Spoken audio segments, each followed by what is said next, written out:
4월달에 총설교 주제가 어찌하여 나를 버리시나이까, 이런 총설교 주제하에 우리 첫째 주에는 호산나라는 설교를 하였습니다. 호산나 이야기는 우리를 구원하소서, 이런 이야기입니다. 이스라엘 백성들은 그때 당시에 로마의 식민지로 있었기 때문에 우리 민족을 구원하소서, 이런 의미로 외쳤을 것입니다. 그리고 개인적으로도 우리를 구원하소서, 이 억압과 압박과 힘든 가운데 있어서 우리를 구원하소서. 그러나 예수님은 그들의 외침과 아랑곳하지 아니하시고 나귀를 타시고 예루살렘에 입성하십니다. 그리고 성전에 들어가셔서 좌판을 피고 비둘기를 팔고 짐승을 파는 그들을 좌판을 엎으시고 내어 쫓으시면서 이 집은 만민이 기도하는 집이다, 이렇게 성전 척결 사역을 하면서 예수님이 오신 뜻을 말씀을 하신 것입니다. 성전의 본래의 기능을 되돌려 준 것입니다. 그리고 이스라엘 백성들은 우리를 구원하소서 이야기가 너희들만의 구원에 대한 이야기가 아니고 모든 사람들의 구원의 이야기, 그리고 이스라엘 민족만 구원해달라는 이야기가 아니라 모든 사람들이 예수를 믿고 구원받은 이야기로 주님은 말씀하셨습니다. 그리고 두 번째 주에는 우리가 엘리 엘리 라바 사박다니 주제였습니다. 이는 결코 원망의 말이 아니었습니다. 오히려 고난 이후에 주실 하나님의 기쁨과 승리를 내포한 말씀이었습니다. 이 말씀을 인용해서 구약 성경에 시편 22편에 다윗이 큰 어려움과 문제를 당했을 때 어찌하여 나를 버리시나이까, 이 외침이 곧 예수님이 어찌하여 나를 버리셨나이까, 이 기도와 동일한 문맥이었습니다. 그러나 다윗은 그 기도를 하고 난 이후에 하나님이 자기에게 기도 응답을 주시고 기쁨을 주시고 감사가 이어지면서 시편 23편에 여호와는 나의 목자시니 내게 부족함이 없으리로다, 외침과 간절한 기도 속에는 이미 승리와 축복을 내포하고 있는 것을 말씀하시는 것입니다. 예수님이 고난이 힘들고 또 십자가 못 박히는 것이 무섭고 두려워서 어찌하여 나를 버리시나이까, 할 수만 있으면 이 잔을 내게서 옮기시옵소서, 이렇게 말한 것은 두려워서도 아니고 무서워서도 아니라 하나님 앞에 간절한 기도이고, 그 기도는 여러분과 나를 위한 기도일 뿐만 아니라 이미 그 속에는 부활의 주님을 바라보고 외쳤던 외침이었습니다. 여러분, 우리가 예수 그리스도의 이름으로 어려움과 문제를 놓고 기도하면 이미 하나님이 좋은 것으로 응답하시고 잘되게 하실 줄로 믿습니다. 오늘은 세 번째 시간입니다. 오늘은 평안하냐, 이런 주제로 주의 말씀을 증거하도록 할 것입니다. 성도는 어떤 절망 가운데 있을지라도 낙심하지 말아야 할 이유가 있습니다. 왜냐하면 절망적일 때도 희망이 있기 때문입니다. 오늘 찬송 맨 마지막 찬송 엔딩송이 부활의 주님 나의 예수가 나의 소망, 나의 산소망, 이런 찬송을 했지 않습니까? 가슴이 벌렁벌렁하지 않았나요? 예수 그리스도가 우리의 영원한 소망이기 때문입니다. 그 희망이 어디서 오는 것입니까? 모든 행복과 희망의 뿌리는 바로 예수 그리스도의 부활하신 사건 안에 있기 때문입니다. 부활신앙만큼 복된 것은 없습니다. 부활신앙이 없다면 어떤 절망과 고통, 죽음도 극복할 수 있습니다. 때가 되면 죽음은 누구에게든지 닥치는 현실이 될 것입니다. 그러나 부활의 신앙, 부활의 주 예수 그리스도를 붙잡고 사는 사람들에게는 죽음이 두렵지 않습니다. 모든 사람들이 죽음에 매여서 살아가고 있다고 성경은 말하지만 우리는 자유를 누린 사람들입니다. 성도에게 죽음은 영생으로 들어가는 관문이 될 것입니다. 그러므로 늘 부활의 신앙을 가지고 부활의 주님을 붙잡고 사시기를 주의 이름으로 권면합니다. 부활의 신앙을 가지고 산다는 것의 첫 번째는 어떤 믿음? 확신하는 믿음. 무슨 믿음이요? 그렇습니다. 확신하는 믿음을 가지고 사는 것입니다. 본문을 보면 부활의 주님을 처음으로 목격하고 처음으로 만난 사람들이 있습니다. 공교롭게도 아주 특이하게도 여성들이라는 사실을 알게 됩니다. 막달라 마리아와 다른 마리아였습니다. 오늘 본문 1절을 다 함께 읽겠습니다. 안식일이 다 지나고 안식 후 첫날이 되려는 새벽에 막달라 마리아와 다른 마리아가 무덤을 보려고 갔더니 주님은 왜 자신의 부활을 12제자들에게 알려주지 아니하고 막달라 마리아와 다른 마리아에게 보여주셨을까요? 막달라 마리아는 어떤 여인인지 여러분 아시죠? 7 귀신 들렸던 아주 흉악한 귀신에 사로잡혀 고생했던 사람이에요. 얼마나 어려웠을까요?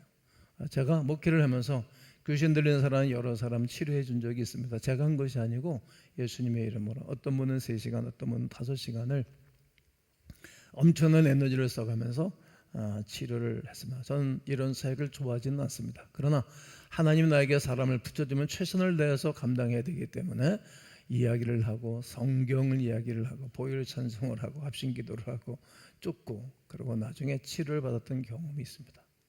이렇게 치유 은혜를 받고 난 다음에 예수님을 사랑하게 되었습니다. 예수님에 대해서 늘 좋게 얘기를 하고 예수님을 따랐던 것입니다. 그 은혜가 너무 커서 그의 무덤에 제일 먼저 간 것입니다. 예수님이 하셨던 말씀들을 놓치지를 않았겠죠.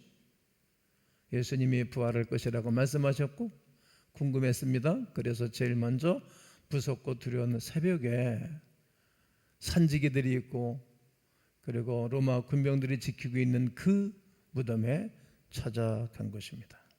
그리고 가장 역사상 최초로 제일 먼저 부활하신 예수 그리스도를 만나게 되었습니다.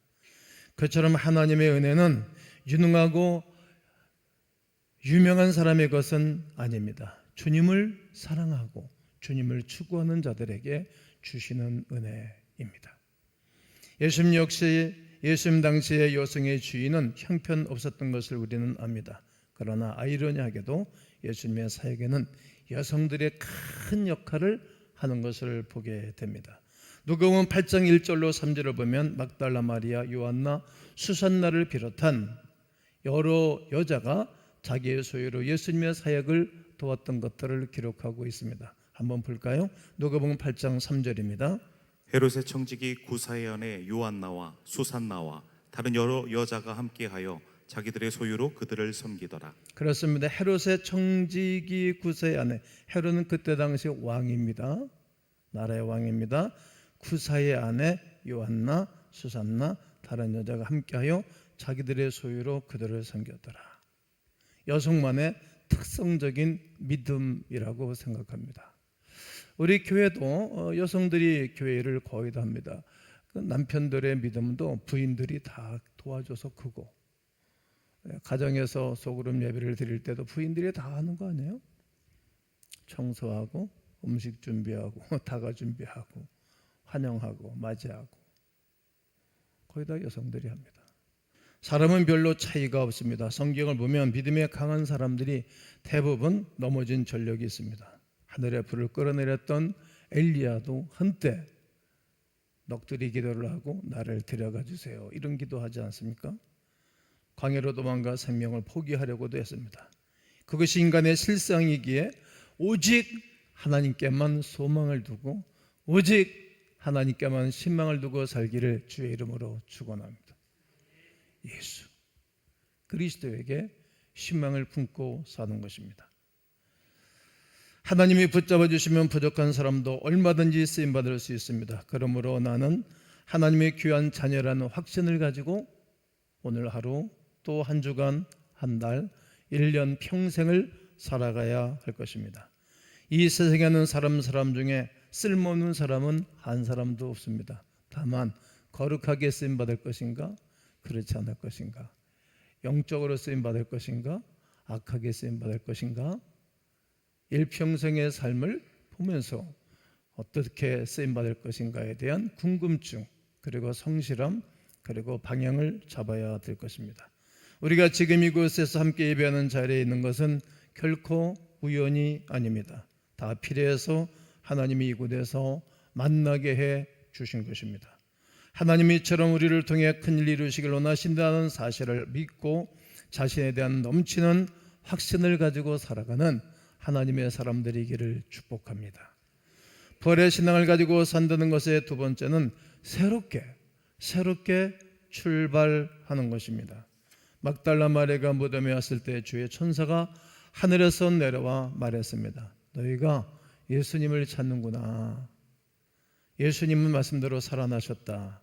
빨리 제자들에게 이 사실을 알리고 예수님이 제자들보다 먼저 갈릴리로 가실 것이니 거기서 예수님을 배워라. 이렇게 천사가 말해 주었습니다.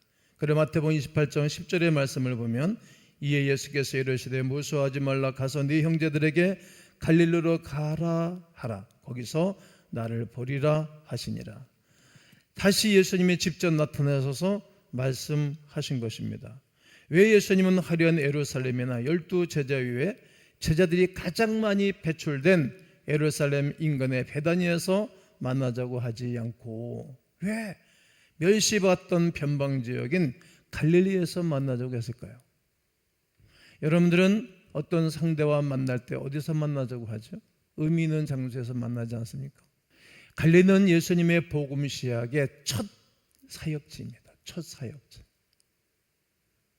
제가 34년 전에 우리 교회를 개척을 해서 첫 예배를 드렸던 우리 교회를 평생 잊을 수가 없습니다.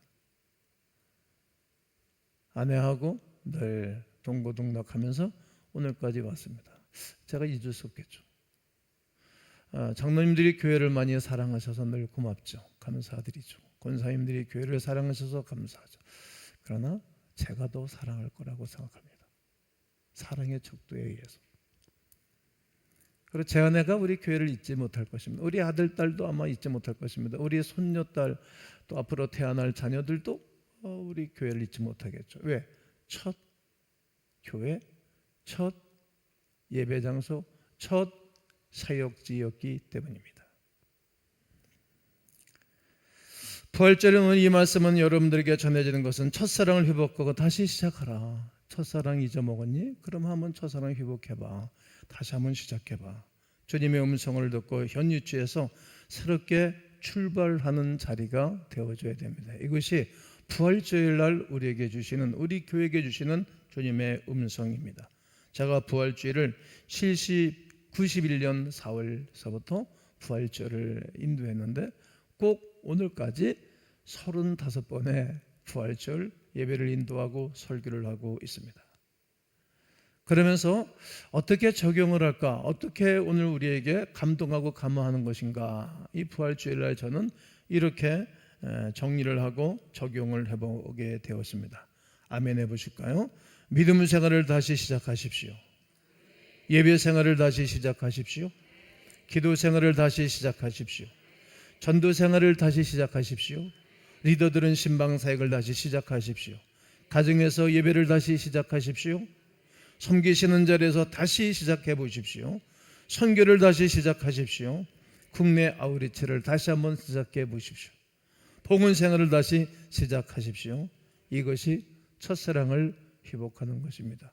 어디서 떨어졌는 것을 자세히 생각해 보고 믿음의 첫 행위를 가지는 것입니다. 저는 예수님이 좋았습니다. 예수님이 좋아서 늘 밤새도록 청년 시절에 집에서 잔 적 한 번도 없습니다.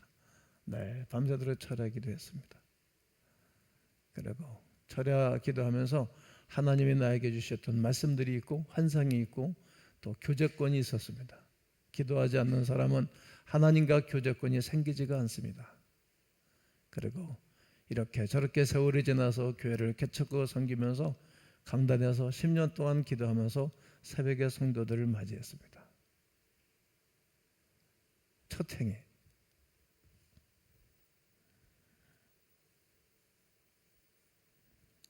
새롭게 출발해 보는 것입니다. 이미 늦었다고 포기해서는 안 될 것입니다. 하지도 않고 끝났다고 좌절해서도 안 됩니다. 나의 탓, 환경 탓, 경제력 탓 하시면 안 됩니다. 우리가 제일 중요한 것은 생각, 더 중요한 것은 믿음, 그리고 행위가 있습니다. 지금부터 다시 시작하면 얼마든지 좋은 길이 열리게 될 것입니다. 하나님은 자신의 자녀들이 환경을 탓하지 않고 꿈을 가지고 분발하고 새롭게 출발하는 것을 좋아합니다. 다시 시작해야 될 것 아니겠어요? 뒤로 물러가 침륜에 빠질 자들이 아니기 때문입니다. 우리 하나님은 고난도 허락하시고 잠시 외면하는 것처럼 느낄 때도 있습니다. 하나님을 버렸나? 하나님 나에게 이렇게 관심이 없나? 이런 마음이 들 때가 있어요. 너무 힘들고 어려울 때는 말이죠. 그때가 기회인 거예요. 빈손으로 있을 때가 기회이고 날이 저물 때가 기회이고 어두운 밤이 기회입니다. 나는 우리 주님이 축복을 보려두고 계신다는 것을 확신하기를 원합니다. 여러분, 예수님의 고난, 예수님의 그 힘든 시간들을 지나기가 얼마나 어렵고 힘이 들었겠어요. 그런데 돌아가시고 안식일 이후 첫날 새벽에 부활하셔서 제자들에게 소망을 주시는 것 아니겠습니까? 수많은 사람들이 예수 그리스도의 부활을 경험하고 새로운 삶을 살았던 사람들이 있습니다. 나는 오늘 죽었던 꿈과 비전을 살리는 귀한 날이기를 간절히 소원합니다. 사랑과 헌신, 용서의 삶을 살리고 가정과 교회의 행복을 다시 살려내는 축복된 출발이기를 간절히 원합니다. 부활의 신앙을 가지고 산다는 것의 세 번째는 기쁨과 평안으로 사는 것입니다. 오늘 8절을 보면 두 여자는 부활의 기쁜 소식을 듣고 무서움도 있었지만 두렵기도 했지만 기뻐했습니다. 그리고 그것을 빨리 떠나 제자들이 있는 곳으로 가려고 할 때 주님이 그들에게 나타나 이렇게 물으셨습니다. 평안하냐? 무서워하지 말아라. 두 가지입니다. 평안하냐? 무서워하지 말아라. 평안하니? 무서워하지 마라. 그러니까 제자들은 평안하지 않았던 거예요. 오늘 여러분 마음이 평안한 분도 계실 것이고 평안하지 않은 분도 계실 것이라고 생각해요. 네, 자유한 분도 계시고 또 이런저런 일 때문에 두렵고 무섭고 머리가 복잡한 분도 있을 것이라고 생각합니다. 그러나 오늘 본문의 9절과 10절을 읽으면서 주님의 음성을 직접 들으시면 좋겠습니다. 예수께서 그들을 만나 이르시되 평안하냐 하시거늘 여자들이 나아가 그 발을 붙잡고 경배하니 이에 예수께서 이르시되 무서워하지 말라 가서 내 형제들에게 갈릴리로 가라 하라 거기서 아멘. 나를 보리라 하시니라. 아멘. 이 장면은 부활의 믿음을 가지고 기쁨과 평안이 넘치는 삶을 살아야 될 것을 예수님이 진히 말씀하고 계십니다. 우리는 부활절을 너무 무겁게 보내는 경향이 있습니다. 실은 제가 가운을 입지 않고 설교를 하는데 이렇게 부활주일 날은 성찬식이기도 가운을 입고 설교를 해요. 아주 불편해요. 움직이도록. 좀 무거워요. 좀 가벼운 것이 좋아요. 분위기가 그리스도 예수께서 죽으셨다는 말을 고난주간 한 주간 내내 설교를 들고 찬양도 이렇게 밝은 찬양을 하지 않고 찬양하고 살았기 때문에 좀 무거워져 있어요. 그런데 이 부활주일은 성탄절만큼 이상 기쁜 날입니다. 왜? 여러분 아주 그렇게 이쁜 여러분의 자녀가 잘못했다가 살아났다고 생각해봐서 기쁜 일이지. 훌륭한 아버지가 돌아가셨는데 살아났다고 생각해봐서 얼마나 기쁜 일입니까? 존경하는 교수가 돌아갔는데 조문을 갔는데 살아났어요. 얼마나 기쁜 일이에요. 예수께서 살아나신 이야기는 기쁜 일이에요. 그를 믿는 자에게 우리가 영원히 사는 것을, 내 영혼이 사는 것을 알았으니 이것만큼 기쁜 날은 없어요. 기쁨으로 사는 거예요. 우리는 기쁨을 도둑질하는 것들이 많아요. 환경, 물질, 인간관계, 그리고 내 생각, 이것들 때문에, 네 가지 때문에 우리를 괴롭히고 기쁨 생활을 하지 못해요. 이것이 빌립보서에서 기록하고 교훈하는 말씀입니다. 그런데 누구 때문에? 예수 그리스도 때문에. 그리스도는 변함없이 우리를 사랑하시고 변함없이 부활의 놀라운 능력으로 함께 하시는 위대한 역사를 믿고 그분 안에 평안을 누리고 사는 것입니다. 그렇지 않으면 예수 그리스도의 죽으심과 부활하심을 우리가 퇴색시키는 것입니다. 예수님의 죽음은 우리를 죄에서 영원히 해방시키기 위한 것은 너무나 잘 압니다. 예수께서 십자가에 죽으신 이유입니다. 그렇다면 우리는 당연히 예수님이 죽으신 이유에 합당한 삶으로 보답해야 되는 것은 아주 마땅합니다. 예수님의 죽음으로 우리는 영원한 생명을 얻었고 자유를 얻었으며 진정한 평화를 누릴 수 있게 된 것입니다. 부활절은 그러므로 그 어떤 날보다도 어떤 절기보다도 기쁘고 즐겁게 보내는 것입니다. 그래서 칸타타를 준비해서 다 함께 기뻐하는 것입니다. 그리고 결안을 준비해서 모든 사람들에게 나눠주면서 부활의 기쁨을 알려주는 것입니다. 그리고 2000년 동안 모든 제자들이, 예수의 사람들이 끊임없이 이 기쁜 소식을 전하면서 죄악과 어려움과 문제 속에 있는 이들에게 또 다가가 복음을 전해주면서 저들도 우리처럼 예배자가 되고 기뻐하고 즐거워 이 땅을 살아가는 사람들로 바뀌게 되는 것입니다. 오늘 우리가 기뻐하며 즐거워하며 평안 가운데 살아가는 길은 예수 그리스도를 보답해 드리는 것입니다. 여러분, 우리가 부모 앞에 갈 때는 항상 밝게 가는 게 좋잖아요. 부모 앞에 가서는 아이들 야단치고 때리면 그건 나쁜 부모잖아요.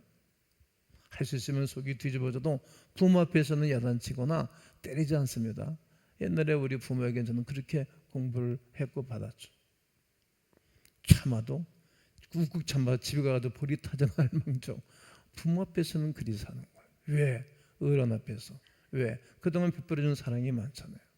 우리 주 예수 그리스도께서 우리에게 베풀어준 사랑 중에 사랑은 부활해 주신 거예요. 벌하시고 난 이후에 처음 만난 여인들에게 하셨던 말씀이 평안하냐?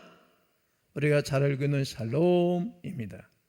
오늘 우리 주 예수 그리스도는 여러분과 저에게 평안하기를 원하시고 평안한 삶을 살기를 원하시는 그 예수 그리스도의 거룩한 사랑이 여러분 가운데 넘치기를 축복합니다.